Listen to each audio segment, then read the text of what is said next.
You're listening to a Hope 1032 podcast.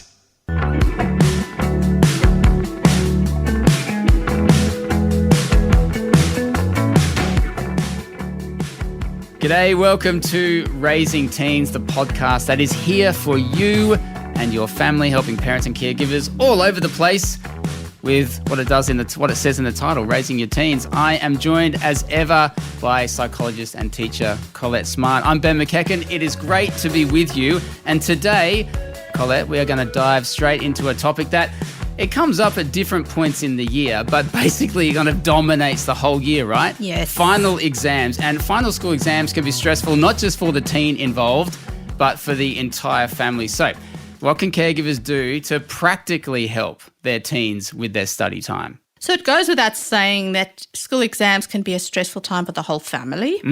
And we have young people, year sevens doing sometimes big exams for the first time. And then, of course, year 11s and 12s, those are the big ones.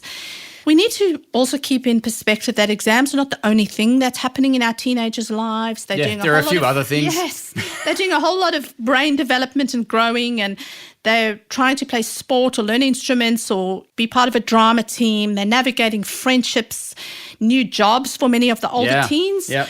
And in many households, we see different emphases on exams as an event. So for some families, it's one of the biggest. It's like the be all and end Yes, all almost. it's the biggest time period of the year. Yes. And for some families, it's quite relaxed. But I think really we need to just always remember that we need to do some practical things in the home to help our children prepare for exams. And so one of the big things is providing a good place to study. So having a space that's quiet, that's technology-free. Technology-free? Yes. Oh, yeah? And when I say technology-free, even on our children's laptops, there's a lot of good software out there that can block social media in the background. It can block YouTube and so on, where they're actually only accessing the sites that are required. I think it's important if you want your child to be successful, particularly if they are a child who does tend to quite easily click on a YouTube video. A lot of adults could do with that, Collett. I know. To cut down distractions at work. And I often say to my university students that our brains will gravitate to fun more than hard work. And what's more fun? YouTube is more fun, of course. So it's helping our children's brains actually focus on what's necessary. Encourage our teens to eat good balanced meals around exam time, reduce the intake of caffeine for our young people because it causes all sorts of digestive It and does, but sleep that would problems. be contrary to what a lot of teens would probably be looking for as they try to pep themselves up, just like adults do with coffee and all sorts of things. And so I'm not saying cut it out completely if your child does like a coffee occasionally, but just be careful of our teens trying to fill up on energy drinks, caffeinated drinks. It actually has the opposite effect. And parents encouraging our children to have good, healthy breakfasts. That's something that I am quite strict with in my home is my children have always had to walk out of the house with breakfast in their system, something, even if it's, an up and go and a banana, because I need them to have fuel in their tanks, and your brains can't function on an empty tank. And then encouraging enough sleep. This is a big one. Cramming just creates more stress, less rest time, and there's so much less brain activity happening on a sleep-deprived brain. I actually do a whole section on sleep when I teach university, and it's fascinating how... Can we get this at your website as well? Yes, I have done something on teens and sleep. It is on my website. What's the website? raisingteenagers.com.au. Great. Sleep. And so what's fascinating is the brain actually is almost not functioning at all when we are sleep deprived. So our young people thinking that they're cramming more, taking more in, their brain is actually taking in less. They would do better with having that extra hour of sleep the next day when they're trying to write the exam and when they're trying to study than actually cramming. I will also say one of my children, who will not be named, said to me that they actually learned this lesson when they attempted to stay up all night and study for an exam, and it didn't go too well.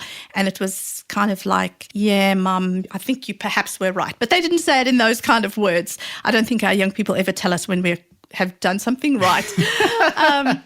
That's a really good practical advice for households as they approach exams time. Just as you've done so many times here on Raising Teens, Collett, in past episodes, great practical advice. If you haven't checked out the past episodes, you should subscribe now to the Raising Teens podcast so you never miss an episode. That's on the practical side, but also exam time is emotionally charged. Yes. It's massive in a household. It kind of consumes everybody. So not just on the practical front, but on the emotional side, how can parents and caregivers support their teens? So this one actually links the practical with the emotional. I have to say, don't stop all sport during exam times, because a lot of people would be tempted to do that. Like don't go to your soccer training, or don't go to basketball, because we actually need to use that time to study. And actually we know that exercise increases oxygen to the brain, but it also reduces stress. And so when they are feeling like their emotions are heightened and they have anxiety or they're stressed about exams, that can actually help them reduce some of the stress by being physical. But then in terms of connection with your children, highlight their strengths, highlight their successes. Notice for your children out loud what they've achieved over the last few years. Resilient kids work well when they draw on their strengths, not when they're hammered with their weaknesses. And so you should acknowledge your weakness, but more emphasize the strengths absolutely. to hold to those? So I'm not saying, allow your children to just not study and pretend that they do. But when we've seen our children do something well in terms of their studies, acknowledge that and point out to them when it has gone well for them. Have realistic expectations of your children. So, particularly later on in high school, you know what your children are capable, and push them to work towards their capabilities, but also not pushing them towards what we call as teachers the frustrational level, to a level where they actually is beyond what they're capable of. Have those realistic expectations, but then expect that your child will also be super sensitive, maybe a little bit explosive around exam times. And, when I spoke about after-school meltdowns in a past podcast, those kind of issues will surface now. So be a little bit forgiving and gentle around this time. Try and avoid conflict over minor issues. This is a time when I've allowed for picking up my children's socks or picking up some of the chores that they are supposed to do. Just let some things go through. Absolutely. And actually teach them to be kind to one another. There's times I've got my teens to do somebody else's chore, and I've said to them, when it's your exam time, we will do the same for you.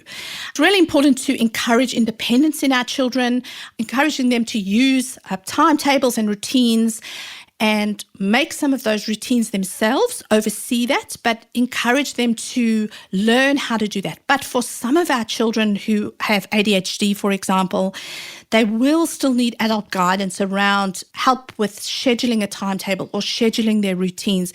That is something that you often find a parent working together with the mental health support team if their child is on the autism spectrum or has ADHD. So not just stepping back and letting your child do all of that completely when they do need support. But then continue to hug your child if they're a child who likes physical contact. Affirm your child during that time. And then speaking specifically to Year 12 parents, talk about how proud you are of your child that they've come to this stage in their lives.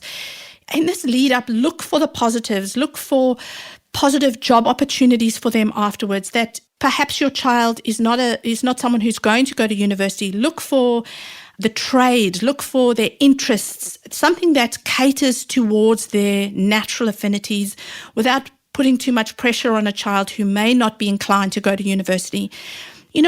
Look at the importance of discipline in your child and celebrate the disciplines that they've shown, the self-respect, the self-disciplines, and remind your child that the Year 12 period is only a very short period of their lives. It's not the be-all and end-all. And I know that can feel hard to say. I've had 2 children going through Year 12, but it really is a short period once you're on the other side of it. It really isn't as big as we think it is when we're walking through it. Yeah, and speaking of Year 12, it brings me to a final question, because you've been talking a lot about the build-up heading into exams, but what if you do the exams on the other side when you get great marks or the marks you are looking for? The whole household can be in euphoria. But if you bomb out in exams, what should parents be doing then with their kids if they're not getting the results that they were looking for in the exams? I spoke a little bit about discipline and self-discipline, and this is where we look at some of our children's strengths. Yes, reassessing the situation, look at possible options, look at things that play to their strengths and encouraging them in that. Thinking about how the marks are not the only important skill that you've learned. You have learned to perhaps study or push through when things have been difficult or hard. And talk about this even before the results come out. So if you can see that your child is perhaps not going to get the ATAR that they hoped for, that you hoped for, talk about other options so that they don't collapse when the ATAR is not at the level that they hoped for the course that they had. Working in university myself, I know that there are so many pathways now. There are foundations courses, there are diploma courses that if young people do the first year of their diploma and they pass with a good result, they actually go straight into their second year of university. So if your child is really wanting to do university, that is an option. I have a family member who actually owns a business in the trades. They are struggling to find good young people working in the trade. There is such a shortage in that area. So there are really many pathways that we can look at with our children. And even if they are disappointed, this is when we start to seek advice from someone outside of the family. I think our children can sometimes hear our noise or our voices as white noise.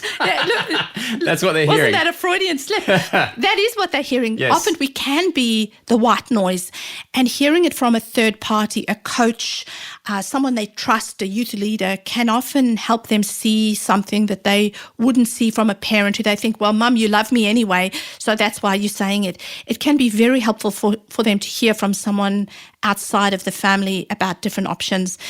Just keep in perspective that school is an important part of our children's lives, but it's very stressful for some young people. And our job is really to help our teenagers to learn the responsibility of pushing through hard things, but also to show compassion and kindness when things grow tough, because they're learning those skills as well. And knowing that this is only a stepping stone, particularly the year 12, it's only a stepping stone and it's not the end of the road for our young people. Thanks so much, Collett. And we love hearing from you and where your family's at right now, particularly if you need some help. You might have a question or something you want to clarify with Collett. You can get in touch by finding the Raising Teens page in the Hope Media app.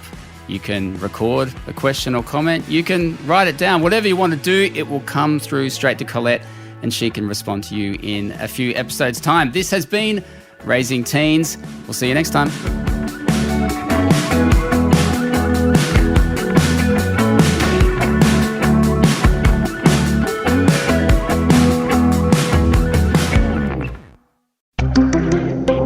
Hope 1032. Thanks for listening.